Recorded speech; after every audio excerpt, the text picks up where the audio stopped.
Hello everyone, this is Andrew. Welcome to Keen on America. On July 4th, 2026, America will be 250 years old. An anniversary that will, no doubt, be greeted with a mixture of celebration, contemplation, and resignation. In Keen on America, Andrew talks not just about the American past and present, but also speculates on its future. What, Andrew asks, will be the 21st century fate of this now venerable American republic?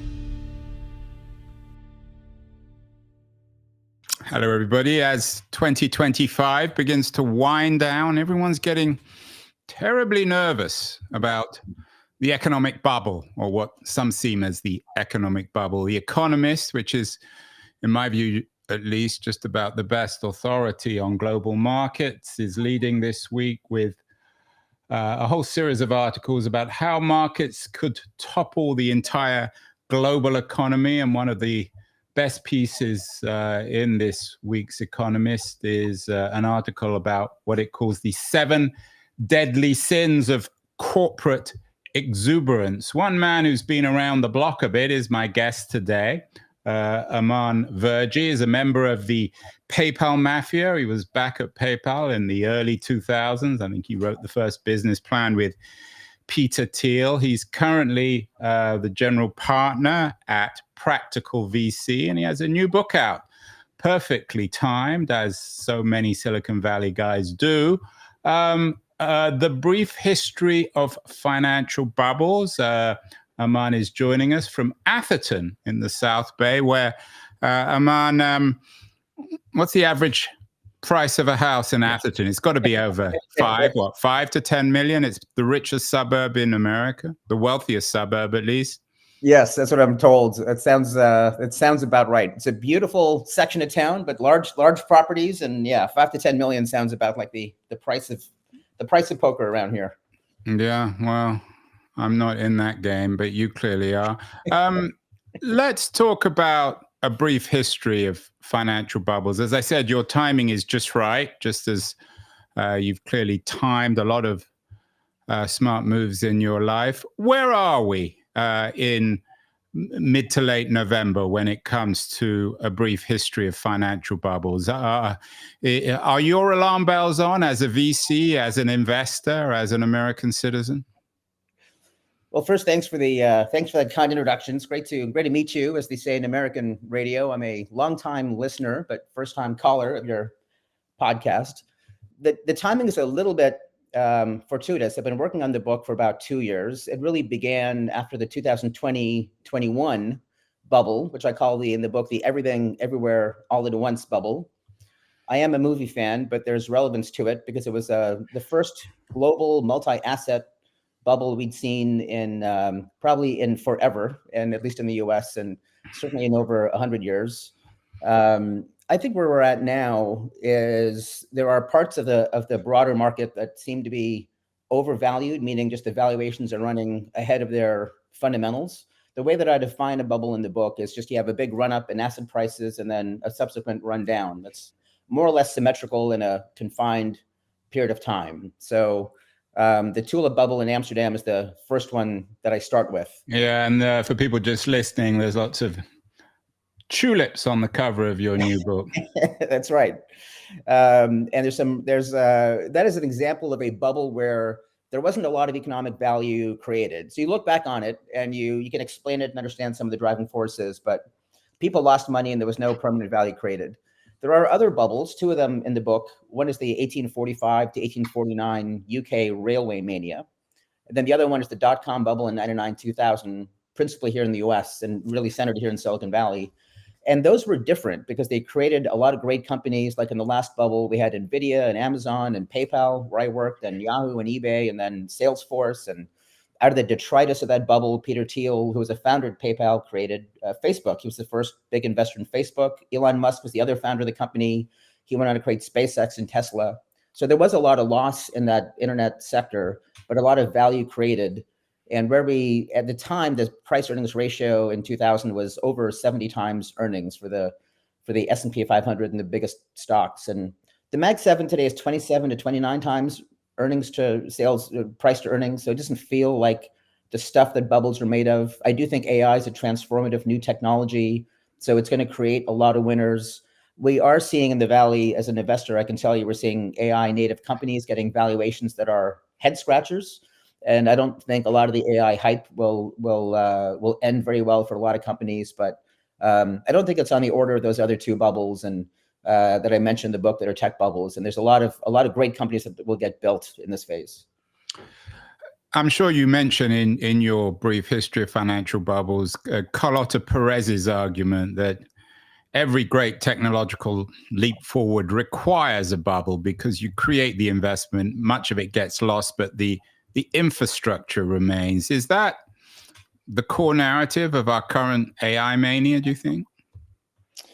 Yeah, there's something to that. The idea that you need to have, there are aspects of the bubble that are, there's a negative connotation around the bubbles that are just being, it's hype, it's fantasy, it's pulling in irrational investment. I guess what Alan Greenspan would have said, or irrational exuberance. He makes a speech in 1996 and the internet bubble keeps on going. And then there's a reset. And I don't know that it's necessary to have this story, this hype in order to bring the investment in. There are other periods when technologies have received investment without the same kind of irrational exuberance. But I think it depends a lot on the in the Valley. When you're a venture investor, you look at business plans, and very often the best plans. In fact, as I said, I wrote the first one for PayPal. We changed our business plan 3 times between 99 and 2002 when we went public, and there was a lot of optimism and hope and speculation in each one of those plans until one finally hit it right. And so there's an element of truth to that argument that you have to have some imagination in order to create the capital investment that then motivates the technology. What was it, Aman, about PayPal that attracted, was it just luck that attracted so many people? You've already mentioned Thiel and Musk, who of course are best known, but there were so many others. Reid Hoffman comes to mind. Yes. And so many other investors and entrepreneurs who have gone on to shape the digital economy. What was it like back when you were writing those business plans with Thiel and Musk? It was incredible. I think there was a certain amount of luck or just network effects in it. Peter was a Stanford law student when I was undergrad. So I met him when we were both on campus. He was a little ahead of me, but he started a newspaper called the Stanford Review, which was a politically right-wing, let's call it libertarian to conservative thought. To be polite, Aman, and my wife, who was at law school with Thiel, would use other words to describe it, but go on. Well, I'm interested in what she would say, but I'm the chairman of the board of the Review today. And we definitely had folks like Peter, and Keith Raboy was also on the Stanford Review staff. David Sachs was on the Stanford Review staff. And of course, Sachs now is the AI's. I know that my wife and some of her friends at Stanford Law saw it in racist and sexist terms. You're not a white male. How did you get sucked into all this? Well, I don't think it was. I didn't think it was racist. Obviously, as you astutely point out, I'm not white, and I'm not predisposed to want white supremacy to be what defines me. What I argued for was evaluating people based on the content of their character, not the color of their skin. So when I was there, I opposed things like affirmative action at admissions and a lot of the things that we're seeing on campuses now in terms of having a merit-based admissions process. Free speech was another big topic on campus, the ability to express ideas without criticism. That's really what the Review wanted. And they were very also in favor of a Western civilization requirement where you would read great literature that has defined Western civilization and British and American history. If you want to call that racist, I guess that's fine. We can debate that. But it did generate a lot of folks, you said David Sachs and myself and others who then went on to work for PayPal. And so Peter first began to hire from that network. And that was, I think, a bit of personal. Although not everyone was united politically. Hoffman, of course, is perhaps the most powerful donor of the Democratic Party. So I'm assuming in those early days you used to have, shall we say, debates colorful debates about politics and the PayPal office. I know Thiel banned any discussion of sports, didn't he? I don't remember that. I think that was a criteria for hiring people. If they came in and they had any interest in sports, they wouldn't get a job. I assume you weren't a sports guy. No, actually, I was. Maybe I was the exception. I actually played semi-professional ice hockey. Wow. When I was in high school in Canada. Maybe I didn't put that on my resume. So what can we learn about that period? PayPal, my wife used to work for PayPal too. PayPal has collapsed recently ever since Dan Schulman left. Some people blame him for the collapse. It was an early .com boom. What can we learn about the .com boom and what's happened since from PayPal itself? When I went to the PayPal site, there was a promise of getting 5% cash back when you pay in 4. It seems too good to be true. Maybe it is. Crypto, the lust for crypto is the number one sign in The Economist this week of 7 deadly corporate sins. So what can we learn from PayPal, not just from the PayPal mafia, but about the story of PayPal, about today's irrational exuberance? Yeah, well, I think the benefit of that early PayPal team was it was a very high performing team. In addition to Reid Hoffman, Roelof Botha, who was until recently the Sequoia head, he was our CFO. Yeah, who's the grandson of the Botha, who was the last president in apartheid South Africa, got pushed out for his conservative political views, it seems. Yeah, I don't know if Roelof shares those. I don't think he does. But that incredible team that came together has done great things subsequently. And they had the money and the desire. And because of those personal connections, I think that brought us together. We're very innovative, very product focused. It's the most high quality, high product focused teams I think I've ever been on. And I've been on a number since. More recently, and then when I left, this is 2010, PayPal was owned by eBay. They got spun off from eBay. They had a pretty good run, really up until the pandemic. They were a $300 billion market cap company. But these businesses change. Payments is very competitive. I think PayPal has struggled in the last 5 years. I would say that I would observe they got less innovative and less cutting edge. They were a thin margin business through the pandemic because they were doing processing for larger merchants. They somehow got behind Square. Square was able to out-innovate them and bring payments offline to small merchants, something that PayPal missed. Then you had the rise of crypto, which created a lot of winners and USDC. PayPal has a wallet. Could have been the USDC company. Yeah, it's interesting. Do you buy Dan Schulman's argument that you can do good and be rich at the same time? I think so. I think it's hard, to be honest. If I were to guide my founders, I would tell them pick one. If you want to be good and you want to build a charity, that's fine. If you want to run a profitable company, that has to be the priority. It's tough to do one thing right, much less solve for different things that are sometimes in tension. If your business model is one that benefits consumers and you've got sustainable profit pools, that's great. And that's what I think every founder aspires to. But you do have to keep your shareholder hat on and make sure that you're doing right in terms of building value for the business and being very careful when you leave that mission. It seems to be an uncanny connection between South Africa and those early PayPal days. Of course, Musk is from South Africa. I think Thiel was born in South Africa, or certainly spent some of his childhood there. Sachs is from South Africa. Berloff is his family is one of the most powerful families in South Africa. Today, of course, some of these characters are quite close to Donald Trump, who has made South Africa again central. It seems to be the only people in the world are white South Africans he wants to bring to America. What's your take on the PayPal South Africa Trump connection? I don't know about South Africa. Peter was born in Germany, actually. I think his parents were serving overseas. And so he does have a South African connection as well, doesn't he?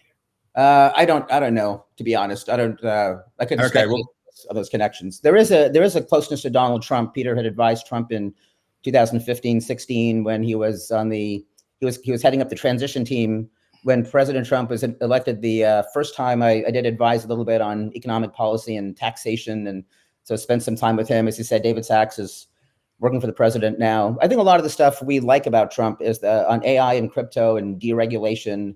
Those are fundamentally the policy preferences we would have. I'm also a low tax guy, but I'm also anti-tariffs and I'm pro, trade and pro-immigration. So we don't necessarily agree. But a lot of what you learn at PayPal is, it's, as I said, with Peter and Reed and Keith Raboy, you disagree, but if it's not personal and it's in the spirit of better ideas, that was something that was richly rewarded by that early PayPal team. It was a very, very ideas, not personal kind of group.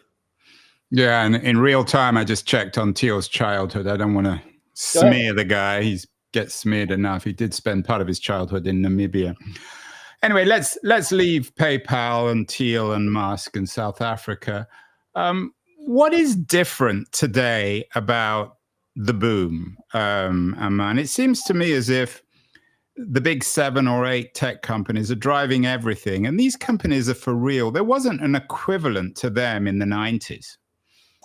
No, that's quite right. The companies we're seeing now, I think the Mag 7 is, I want to say 55% of the NASDAQ Composite Index and probably 30% of the S&P 500. So the concentrations are very high.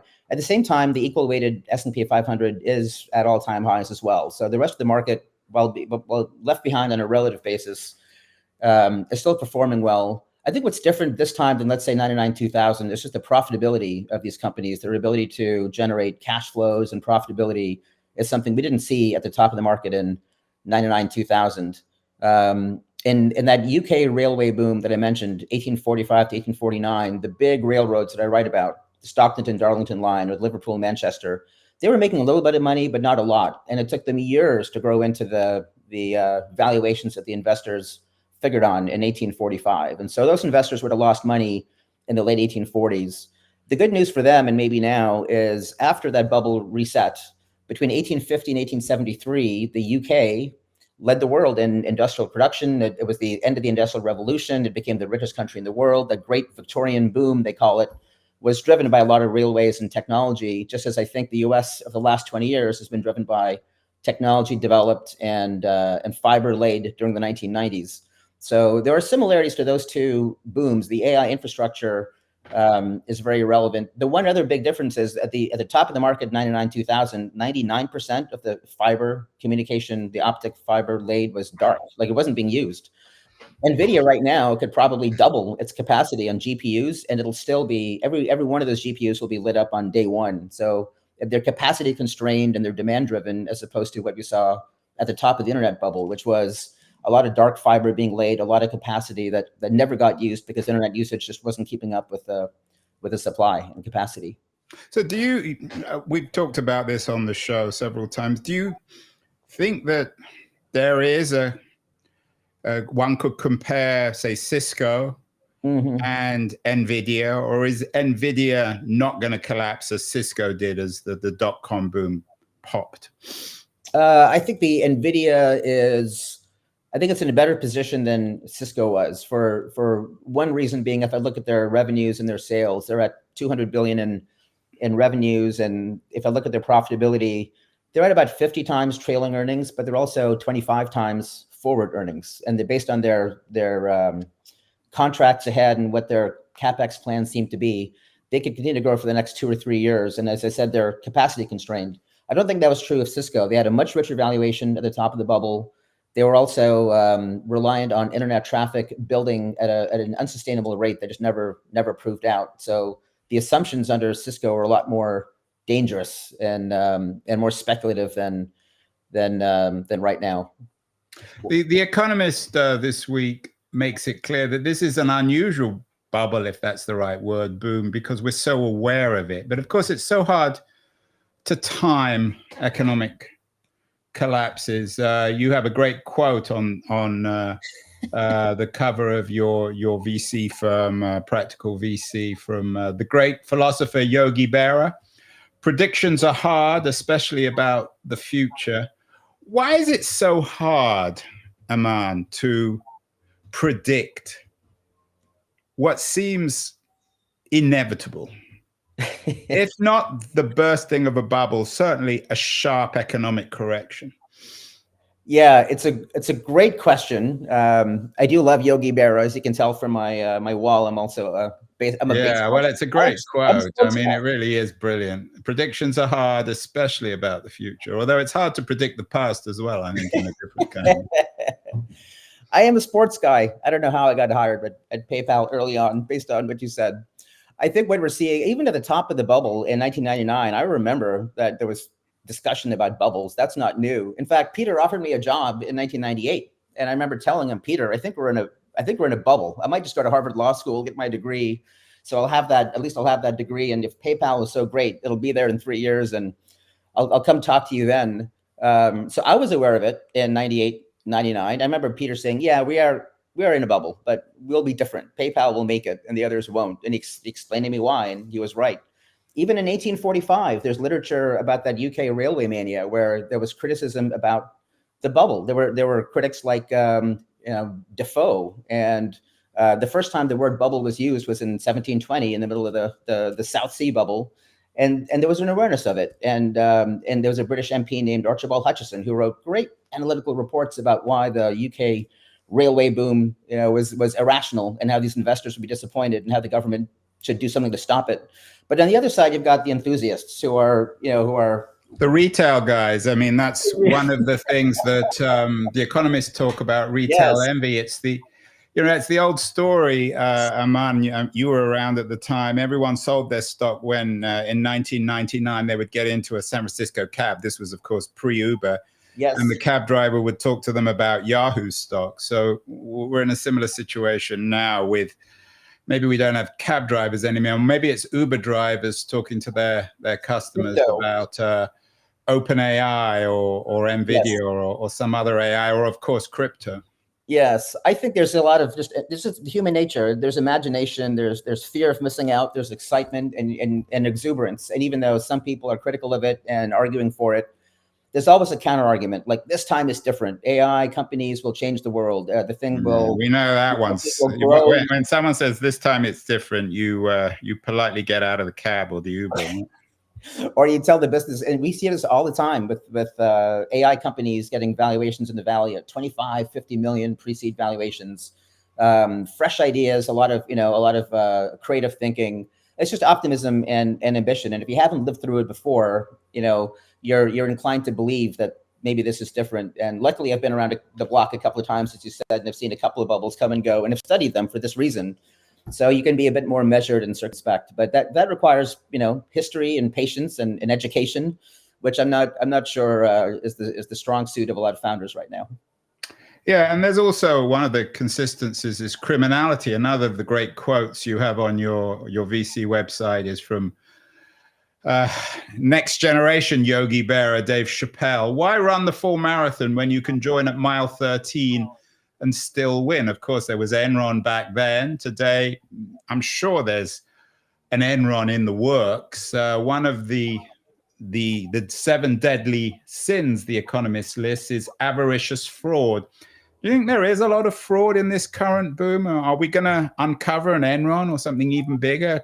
Is it conceivable, for example, Aman, that Sam Altman's OpenAI, which of course was co-founded with your friend Elon Musk, is a larger, more dangerous version of Enron? It's possible. I'd be an idiot if I said it was impossible. We can look back at the bubbles in my book, and at the top of the bubble, there always is, whether it's the South Sea Company paying bribes to politicians in 1720, whether it's the examples of Enron, or even more dangerous was WorldCom and Global Crossing in 2001. What I point to in the book is there were really 2 bubbles in that internet. We now think of it as the internet bubble, but there were really 2 of them. There was an internet bubble and mania, which had the companies like Amazon and Pets.com. Not a lot of fraud, just ambitious business plans. The owners didn't sell out at the top. I mean, Jeff Bezos never sold shares, and the internet CEOs typically didn't sell shares or take money out. Then there was a telecom bubble right after that, which pulled in 20 times more money, bank debt and equity. We had nefarious actors like Andy Fasto and people at Global Crossing and WorldCom sold shares at the top and cashed out, and that destroyed a lot more value, was a lot more damaging, created a lot more of these accounting restrictions now that sort of happened in a post-SOX era.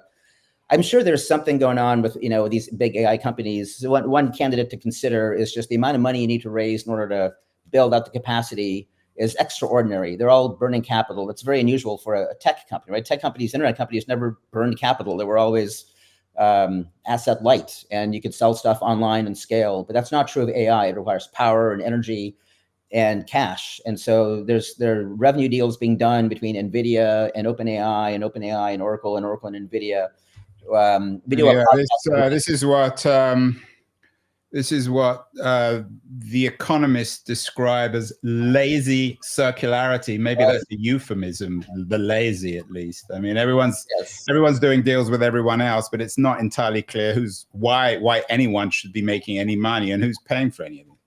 Yes, that is right. And whether it's fraud or it's a little bit of, I don't know if it's outright fraud. I think a lot of these companies they've got A+ investors who are scrutinizing these deals and really thinking through the valuations. These aren't retail driven. This isn't, dumb money. But there is a danger that these deals rely on money being raised and then being moved around in a bit of a circular transaction. If once that network unwinds and collapses, it can happen very quickly, and that's another top of the market phenomenon I described in my book. So and some of the companies involved at the heart of this seem quite mature ones, like Oracle. Yes, absolutely. Right. NVIDIA's been around since 1993. Google is in a lot of these deals as well. AMD is in a lot of these deals. It would be weird if it's systematic, but at the same time, there's got to be a few bad eggs in there, and I'm sure we'll discover them along the way. But I don't think it's systematic or has like a systemic risk that we should be that worried about. Aman, in your new book, A Brief History of Financial Bubbles, I know you spent quite a lot of time discussing the British railway boom of the 19th century and how that speaks to financial bubbles, both as the promise and a warning. The difference, though, in mid-19th century America to early 21st mid-19th century Britain to early 21st century US is that Britain didn't have a rival. Germany was still an agricultural economy. The United States was still mostly agricultural. Today, of course, America has China as a competitor, which in some people argue, including the NVIDIA CEO, that China will beat America on the OpenAI front. The sixth feature that The Economist includes in their deadly sins is patriotic pride in the US. Yeah. If the mania, I'm quoting the Economist, if the mania has an anthem, it's Born in the USA, although I don't think Bruce Springsteen would be very keen on this particular mania. Is that a difference where the US does have a very clear rival, China, whereas Britain didn't? That's really interesting that you asked that. It occurred to me as I was writing, and by the way, Born in the USA it's a very un-American song if you actually listen to the lyrics. It's beautifully done. I love it. But there's Did you see the latest Bruce Springsteen movie? No, I haven't yet. You should see that. It's good because it speaks of the making of Nebraska and Born in the USA, kind of their simultaneous parallel projects. Yes. Okay. It's on my to-do list. It does strike me as a very rich and deep and meaning song, but there's a definite anti-American. I'm an immigrant and I came here and I love America. So I'm maybe very hypersensitive to criticisms of America. But it did strike me that all these bubbles happen in the richest country in the world when there's unquestioned political military hegemony. Britain in the 1820s had just eclipsed Napoleonic France. So 1820s and 1840s Britain, as you say, was unrivaled. The US in 1999, 2000 had just eclipsed the Soviet Union, which had crumbled, and that left the US as the sole global superpower. So I don't know what to make of that other than maybe coincidence, or maybe when you are the leading country in the world and you're the global reserve currency, there's some optimism and capital flowing in that then fuels that dynamism at the top of the market. And maybe that's that's sort of where we are today. But I do agree if the economist argument is patriotic pride and a protectionist set of policies that then protect certain industries or creates favored industries and does that with subsidies and cheap money, then that is a real problem. The other highlight of every bubble that I looked at is easy money, cheap money, a lot of government policy, but not always. It's always a facet of the bubble. It's a predicate of it. It's the tinder and the kindling that then sets off the flame of the bubble. It could be lower interest rates. It could be the Fed printing money. just going to be directed lending into certain favored categories, and that's always something that happens at the top of the bubbles as well. I'm not going to make any Tinder jokes, Aman. When it comes to the bursting of the bubble, yes, I'm not sure what the equivalent was in 19th century England, whether the government said we have to save these railway companies because it's the future of the company. But as you know, there's been a great debate about the idea of open AI being too big to fail. Your ex PayPal colleague, David Sachs, who works for Donald Trump, seems to be strengthening the state in terms of its investment in tech. Trump has invested in Intel and become more and more involved in the innovative economy. Are we creating a situation, and what can we learn from history, where a company like OpenAI, partially because of its size and investment, and partially because of its importance to America's AI project, in its competition with China, is too big to fail, and that a bubble, a collapse, will result in the American government, for better or worse, coming in and saving OpenAI in the same way as they came in and saved the banks in 2008? Yeah, that would be the best parallel, I think, for a failure, a systemic risk, where the government then stepped in and had to bail out the market participants. There are not a lot of other examples like that in the book, but if I just think about the AI example, so David Sachs is actually on the recent podcast, and I've heard from him directly. He does not think OpenAI is too big to fail, which I'm happy to hear. We have lots of AI competitors. There's Anthropic, and as well as OpenAI. There's probably half a dozen LLMs that are all Google, Gemini, and Meta has a more of an open source philosophy. There's smaller companies that are also very sophisticated and growing in that space. There's no one. If one of them fails, there'll be 5 others that emerge tomorrow. So I don't think having a national security mentality, like we have to save OpenAI, and therefore. And there's Anthropic, of course, which is probably the clearest direct competitor to OpenAI. Yeah. Sorry, which one? Anthropic. Yeah. Yep. And those are just the 2 biggest ones. But all the Mag 7 have versions of this, and we have an investment in Cohere in our portfolio. So I don't think there's any danger right now of one failing and then that somehow America loses its edge. I'm not a big fan of picking winners and losers in an economy and trying to get something like a 5%, 10% share of Intel or Nvidia and having board seats. I think this is precisely the kind of policy that Republicans actually used to oppose. And when governments tried to do that, I think we rightly said, you should let the market work and not pick winners and losers with an industrial policy. It didn't. One example where it didn't work was Japan. That's another bubble that I cover in my book. There was a bit of a narrative on Japan in the 50s, 60s, and 70s, picking winners and then being so smart in their selection of winners that they were growing faster than the U.S. And it wasn't just that they were a trade-oriented, export-oriented, quickly industrializing nation. Well, the 1980s came along, and you might remember there was a real debate about whether Japan's third way is better than the American capitalist system or the Soviet communist system. And then the bubble happened, and then it collapsed. And 30 years later, I guess 35 years later now, Japan GDP per capita is no higher than it was in 1990 in currency. But China is different in the sense that I mean I'm not suggesting that it's the reverse because of their economic might and the fact that they are investing. I mean, for example, Aman, I've talked about this on the show a lot recently. Yeah, China's massive state investment in renewable energy will have a significant impact on the US-Chinese rivalry, particularly given the importance of energy empowering the AI revolution.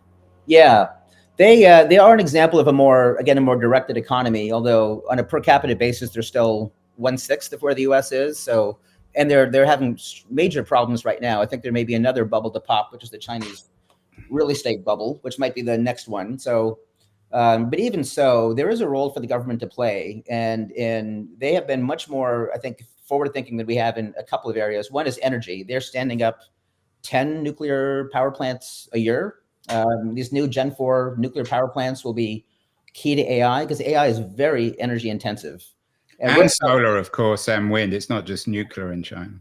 No, that's true. But the in California, where you and I are, we have wind and solar investments, but they've been unreliable. We're not using natural gas very much. We're down to one nuclear power plant, Diablo Canyon in San Luis Obispo.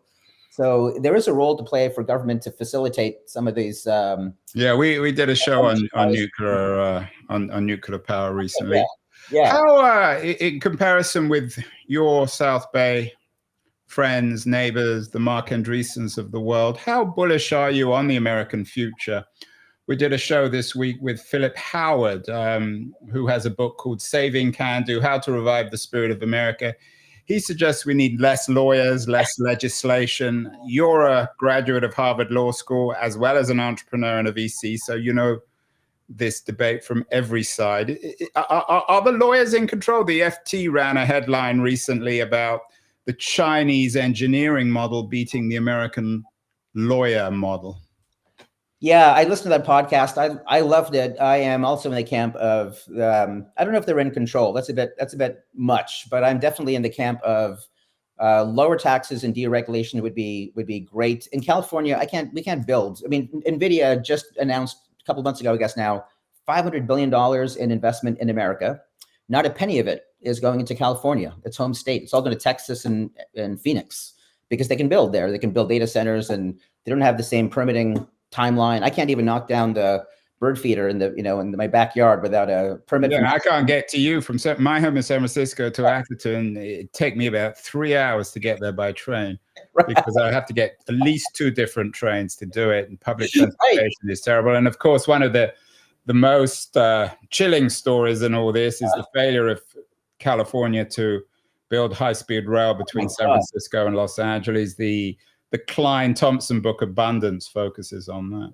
Yeah, well, look, I coach Little League baseball and soccer for my daughters. They're 11 and 14. At the end of every game, we do roses, thorns, and then snacks in that order. The roses are, hey, what worked? And then the thorns are, what didn't work? And the thorns are, obvious. I think litigation and regulation and the involvement of unions and the economy and just our education system not graduating enough people with degrees that we need. Those are all negatives, and so I get that. But there are a lot of roses in America. I mean, I'm here as an immigrant for a reason. I still feel like it's the most dynamic. Where did your parents come from, Aman? I was born in Nairobi in Kenya, and they left Kenya actually as refugees and moved to Canada. They're still in Canada now. But even as a kid, I loved America, and I wanted to be an investment banker when I was a kid growing up. So I was attracted to Wall Street, and we have the best universities in the world. Stanford and Harvard is where I went, and I'm partial to those, but there are lots of others.